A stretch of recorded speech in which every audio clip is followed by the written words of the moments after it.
нөхдөдөө бид өнөөдрийн хичээлээр иргэний нийгэм гэсэн хичээлийг үзэх болно. За иргэний нийгмийн агуулга маань 11-р ангийн улс төр бүлэг сэдвийн агуулгад хамаардаг.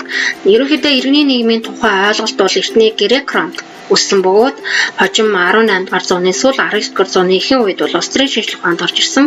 За үгийн гарлын хувьд бол civilis буюу соёлтой гэсэн латин үгнээс гаралтай. Иргэний нийгмийг ерөнхийдөө хөгжүүлэхэд John Locke, Jean-Jacques Rousseau, Immanuel Kant, Charles Montesquieu, Karl Marx гэх мэт сэтгэгчид ихээхэн үүрэг гүйцэтгсэн бөгөөд сүүл үеэс нь Frank, Max Weber, Adam Pessoa-гийн Karl Popper гэх мэт сэтгэгчид мөн үүрэг гүйцэтгсэн байдаг.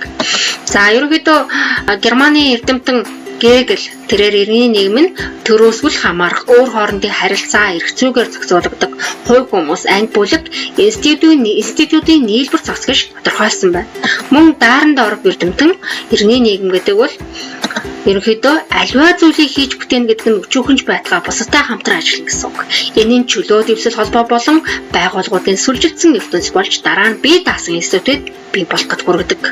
Иргэний нийгэм нь улс төрийн болон нийгмийн харилцаа хөгжүүлэгч, нийгмийн бүлэглүүдийн эдийн засаг, нийгэм улс төрийн үйл ажиллагаанд оролцоог идэвхжүүлэгч гол механизм хэмээн тодорхойлсон байна.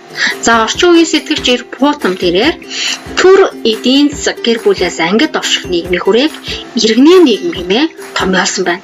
Эдгээр сэтгэгчдийн тодорхойлолтоос дүгнэж үзэх юм бол ерөнхийдөө иргэний нийгэм гэдэг бол иргэд төрийг хямдаг, төрд хариуцлага хүлээлгэж чаддаг хүмүүсийн нийтлэг иргэний нийгэм байна.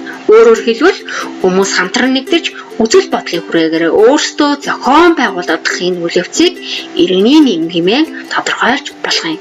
Ерөнхийдөө иргэний нийгэм бол дараах зорилтыг үйл ажиллагаанд мөрдлөх болгох ёстой байдаг.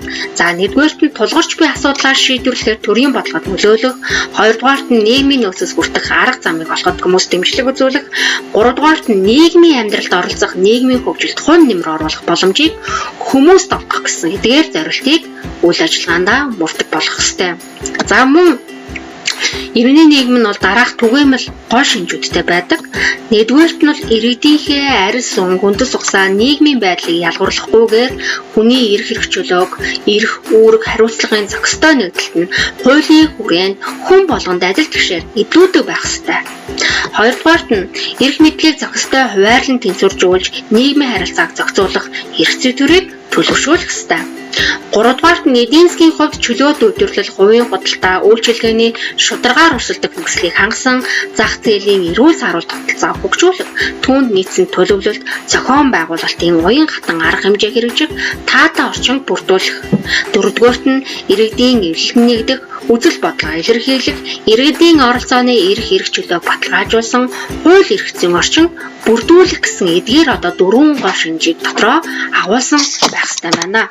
За ерөнхийдөө иргэний нийгмийг төлөвшүүлэхэд мөн төрийн үүрэг оролцоо маш чухал байдаг. Төрөөс ямар бодлого хэрэгжүүлж байна.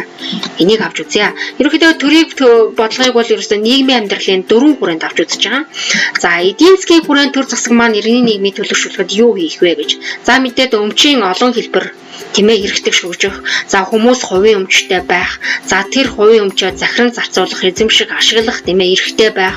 За чөлөөт үйлдвэрлэл, худалдаа, үйлчилгээ, шударгаар өрсөлдөх нөхцөлийг төрөөс хангаж өгсөй. За нийгмийн хүрээнд юу хийх юм бэ гэж. Үндсэндээ арьс унг, нас гүйс, үндэс ухсаа тэмээ шашин шудлаг энэ нийгмийн байдлаар нь ард иргэдээ ялгуурлан гадуурхахгүйгээр эрх чөлөөг нь тэгш эдлүүлэх тэмээ янз янзын сонирхлын бүлэг иргэний нийгмийн хөдөлгөөнд нэгдэж орохт нь эрх зүйн хувьд баталгаажуулсан юм орчныг бүрдүүлэх ёстой байна. За оюун санааны хүрээнд төрийн зүгээс бол нийгмийн гишүүд үг хэлэх, хэвлэл нийтлэх, за аливаа нэг улс төрийн байгууллагаас оюун санааны хувьд бие даасан байдалтай байх, за радио, телевиз гэх мэт хэвлэл мэдээллийн хэрэгслийн мөн чөлөөт байдлыг багтаасан эрх чөлөөт орон зайг бий болгох ёстой. За улс төрийн хүрээнд төр засаг маань иргэний нийгмийг төлөвшүүлэхийн тулд мэдээж эрх мэдлийг зохистой ойрлох ёстой. За чөлөөт ардчилсан сонгуулийг тогтмол явуулж авах ёстой. За олон намын тогтолцоо бүрэлдсэн байх ёстой.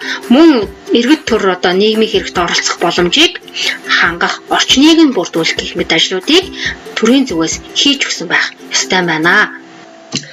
Ерөнхийдөө иргэний нийгмийн үжил төлөвшил Төрийн бодлогоос гадна тухайн улсын улс төрийн дэглэм, уламжлал, соёл, шашин, зан заншил зэрэг бол ихээхэн нөлөөтэй байдаг. Эдгээрээс хамгийн чухал нь бол иргэдийн оролцоо маш чухал юм. Оромцсон оролцооноос бодит оролцоо руу хэрхэн яаж дэвших вэ бид? Ингийн тулд бүгдээрээ хамтдаа хэрэлцэх, шийдлийг судлах, эрэлхийлэх, оролцооны мэдлэгээ дээшлүүлэх, стратегт болох хамтдаа түүнийхээ төлөө зүтгэх, зохион байгуулалтанд орох, нөөц бололцоодаа дайчлах. Нэгдүгээрт нь бусдыгаа манлайлах, үлгэрлэн харуулах, олон иргэнд урам зориг өгөх, нөлөөлийн хүрээгээ тэлж, эрх мэдлээ өргөжүүлэх, улам хүчрэх болох үйл явдал. Бидний энэ талбар бол иргэний нийгэм. Иргэний нийгэм бидний хүчийг нэгтгэх, холбох, мөн төр засагтай хамтран ажиллах гүүрэн болж өгдөг. Иргэний оролцоог бодитойгоор хэрэгжүүлэх, ингэснээр хөгжил хүн бүрийн амьдралд биелээ олох баталгаа болж өгдөг юм а. Тэгэхээр иргэдийн оролцоо бол бидний хамгийн чухал хамтын хүч бөгөөд үүний нэг илэрхийлэл нь иргэний нийгмийн хөгжил төвшөлт чухал байдаг. Иргэний нийгэм гэдэг бол өнөөгийн ардчилсан хүчил төрөгч юм. Баярлалаа хүүхдүүдээ. Оролцоотой иргэн байцгаая.